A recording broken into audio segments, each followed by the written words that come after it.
আশা করছি যাতে আমাদেরকে আবার পুনর্বহাল করা হোক, এরকম আশানুরূপ কোনো আমরা প্রত্যুত্তর চাচ্ছি। দেওয়া হয়েছিল, কিন্তু আমরা এই কয়দিনে তেমন কোনো ফলাফল পাইনি।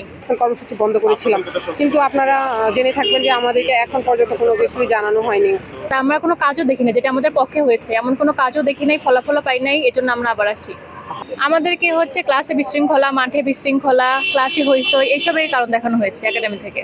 এমন কোনো ঘটনা ঘটে নাই, এমন বিশৃঙ্খলা কোনো কথাই মানে আমরা এমন কোনো ঘটনাই ঘটাই নাই।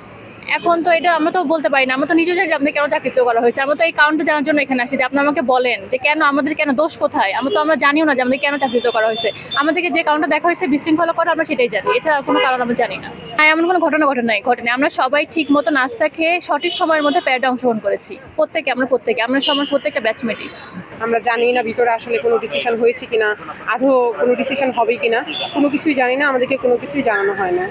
সেই ফলাফল জানার জন্যই আমরা আবার অবস্থান কর্মসূচি পালন করছি।